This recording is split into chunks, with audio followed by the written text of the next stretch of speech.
आप आएंगे 17 को यहाँ? नहीं, मैंने अभी अभी आपको एक बात कही है कि हमारे एक नेता के प्रति उनको जेल जा चुके हैं, उनके लिए प्रति हमने पूरे देश के अंदर, पूरे भारत के अंदर अलग अलग डीएमओ के माध्यम से राष्ट्रपति मेनका सिद्धू, हमारा एक युवा अभी जेल में है, उसके मामले को हमने जोर से उठाया है और उन्होंने ये कहा है कि जो उनके ऊपर केस लगा है, मुकदमा लगा है, उसकी हम फेयर मतलब हम तो आज केवल घायलों का हालचाल जानने के लिए आए थे और कमेटी के साथ बात करके कमेटी की क्या रिक्वायरमेंट्स हैं, क्या समस्याएं हैं, वो सब पूरी की पूरी एसकेएम नॉन पॉलिटिकल की पूरी टीम के सामने रखना हमारा एसकेएम नॉन पॉलिटिकल जो संगठन है उसके संयोजक जो है जगजीत सिंह डल्लेवाल जो आज टीबी पहुंचे थे और टीबी में पहुंचकर उन्होंने जितनी भी जो इस कमेटी में जुड़े हुए लोग हैं जो टीबी एथेनॉल फैक्ट्री को हटाने की मांग कर रहे हैं, जो संयुक्त कमेटी है, उससे उन्होंने गुरुद्वारे में पहुंचकर मुलाकात की और इसके साथ ही जो चोटिल किसान हैं, जो चोटिल महिलाएँ हैं, उनसे भी बातचीत की और बातचीत करने के बाद जो जैसे ही प्रशासन को पता चला तो उन्हें हनुमानगढ़ सर्किट हाउस में जो है एक वार्ता के लिए बुलाया गया, जिसके बाद यहाँ के जिला कलेक्टर और एसपी ने उनके साथ वार्ता की। 2-3 दौर की लंबी वार्ताएं चली और वार्ताएं के बीच जो इन्हें कुछ बातों पे सहमति जताई है। इन्होंने कहा भी जिस प्रकार से डल्लेवाल जो वार्ता कर रहे थे, इस दौरान जो है प्रशासन और इन दोनों के बीच में गोपनीय 2 या 3 दौर की वार्ताएं हुई और उस वार्ताओं के बाद जो है कुछ निष्कर्ष जो है वो निकला है और उन्होंने मीडिया से रूबरू हुए हैं और मीडिया से रूबरू होने के साथ साथ उन्होंने काफ़ी बातें बताई है। चलिए सुनते हैं। देखिए, आप सबको मेरा से भी ज़्यादा पता है, इस बात की जानकारी है कि टिब्बी एथेनॉल फैक्ट्री का मामला बहुत गरमाया हुआ है। 10 तारीख को यहाँ पे किस तरीके से वो हुआ, उस सारे मामले के बारे में हम जांच करने के लिए एसकेएम नॉन पॉलिटिकल की तरफ से हमारा डेलीगेशन आया था और घायलों का हाल चाल पूछने के लिए आया था। मैं वहाँ गुरुद्वारे में थे, तो वहाँ जब हमारी बातचीत हुई तो हमें मैसेज मिला डीएम साहब का कि हम आपसे इस मामले के बारे में को बातचीत करना चाहते हैं। तो हमें अच्छा लगा, ठीक बात है, अगर डीएम बुला रहा है तो हमें आना चाहिए। हमने अपने साथ कमेटी है जो वहाँ इस आंदोलन को लीड कर रही है, उनको साथ लेकर हम यहाँ आए, इनके साथ बातचीत हुई है और जो कुछ समस्याएं उन्हें वहाँ पे हमें कमेटी वालों ने बताई थी वो हमने डी साहब के सामने रखी हैं। जैसे उनमें एक मेजर थी कि वहाँ किसानों का आगे जो उनको पानी देने वाला खाल था वो फैक्ट्री वालों ने डिमोलिश कर दिया था, ढा दिया था और उसके लिए हमें मतलब डी साहब ने ये बात कही है, डीएम साहब ने, कि अगर हम उसकी इन्वेस्टिगेशन करवा रहे हैं, अगर उसमें फैक्ट्री का कोई किसी तरह का फॉल्टी आएगी तो उनके खिलाफ मुकदमा दर्ज करेंगे हम। और एक बात हमने वहाँ पे ये भी बात इनको बताई है कि जो हमारी लेडीज़ थी वहाँ पे आंदोलन में आई और उनके बाल पकड़कर खींचा गया, वो हमारे लिए बहुत गलत है। अब जो आपने किया ठीक नहीं किया और उसके ऊपर भी उन्होंने कहा कि हम इसके ऊपर भी खेद व्यक्त भी करते हैं और मतलब उसकी इन्वेस्टिगेशन भी करवाएंगे। और उसके बाद दूसरी बात ये उसमें बड़ी इंपॉर्टेंट बात थी जो करने वाली थी कि जैसे मेनका सिद्धू, हमारा एक युवा अभी जेल में है, उसके मामले को हमने ज़ोर से उठाया है और उन्होंने ये कहा है कि जो उनके ऊपर केस लगा है, मुकदमा लगा है, उसकी हम फेयर मतलब जांच कर लेंगे और पूरी तरह मतलब ईमानदारी से जांच करते हुए अगर उसका बनता है तो उसका मुकदमा भी हम वापस लेने की बात उन्होंने कही है, लेकिन जांच करने के बाद। तो अगले एक बात और मेरी उनके साथ हुई थी कि देखिए जिस तरीके का ये घटनाक्रम हुआ वहाँ पे, क्यों हुआ, किस वजह से हुआ, किसकी गलती से हुआ, साड़ फूक किसने की, किसानों ने की या फैक्ट्री वालों ने अपने मजदूरों के माध्यम से करवाई गई है, इसकी जुडिशियली जांच होनी चाहिए और उसके ऊपर भी उन्होंने मतलब हमारे साथ सहमति दी है। इतनी बात हुई है। और हम पूछ के क्या मांग जैसे कि फैक्ट्री स्थायी रूप से हाँ, फैक्ट्री को तो वो कह रहे हैं, उसके बारे में तो देखिए हमारा आज यहाँ आकर ये नहीं था कि हम इनकी जो मांग है उसको बढ़ाना या उसको कम करना नहीं था हमारा। हम तो आज केवल घायलों का हालचाल जानने के लिए आए थे और कमेटी के साथ बात करके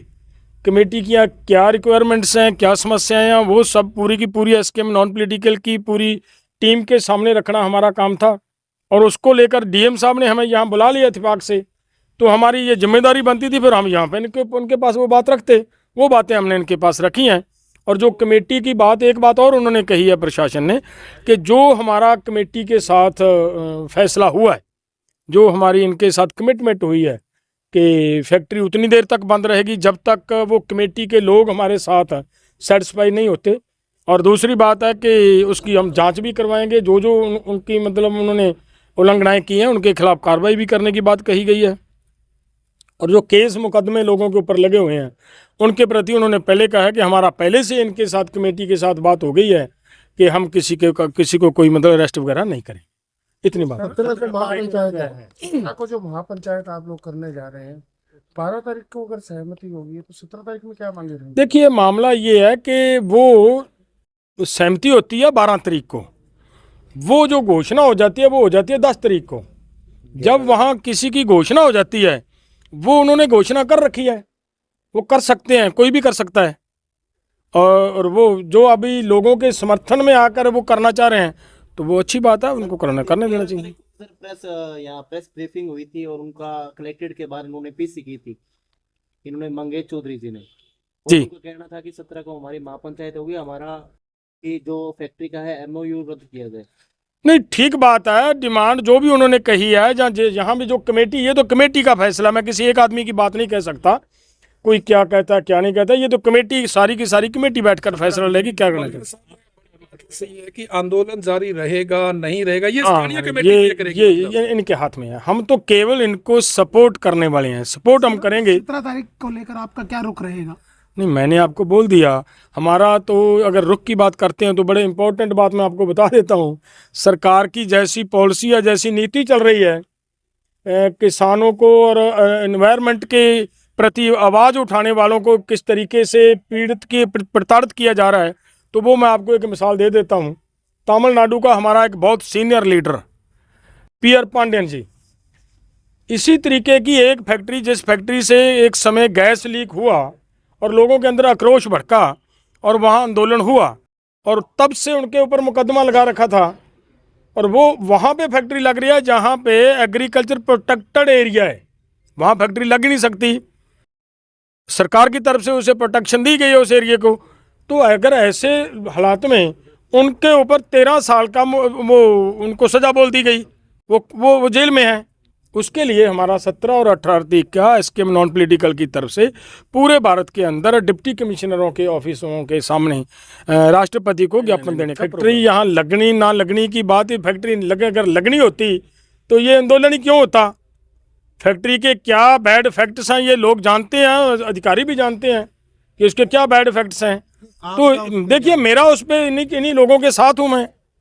मैं इन लोगों के साथ हूँ, कमेटी के SKM नॉन पॉलिटिकल के मैं संयोजक हूँ, उसका मैं हिस्सा हूँ, सब मिलकर हम अपने SKM। देखिए, वो जो हुई है वो ठीक हुई है, उनको कमेटी के साथ उनकी बातचीत हुई है। हम तो ये कहेंगे कि जो भी उन्होंने फैसला दिया है, कि कमेटी को विश्वास में लिया है, उसको सरकार को, प्रशासन को ईमानदारी से वो SKM हमारा तो मैंने प्रोग्राम दे दिया, उनके बारे में मैं क्या बता पाऊंगा, कौन आएंगे कौन नहीं आएंगे। आप आएंगे 17 को? नहीं, मैंने अभी आपको एक बात कही है कि हमारे एक नेता के प्रति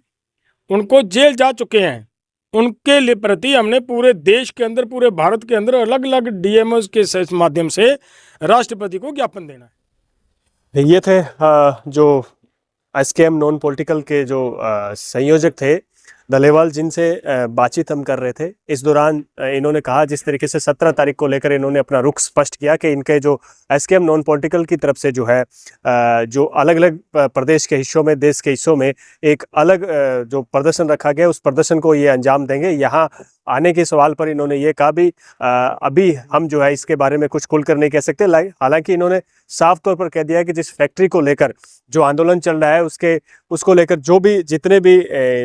जो इसके कमेटी के सदस्य, लोकल कमेटी के सदस्य, वही फैसला करेंगे, और लोकल कमेटी के सदस्य ही इस बात को पूरी तरीके से बता पाएंगे भी आखिर जो उनके बीच में समझौता हुआ वो समझौता क्या हुआ। इन्होंने जो प्रशासनिक अधिकारियों से भी कहा है कि वो ईमानदारी से जो समझौता हुआ है उस पर काम करेंगे। तो ये आने वाले समय में जसविंदर के साथ कुलदीप शर्मा।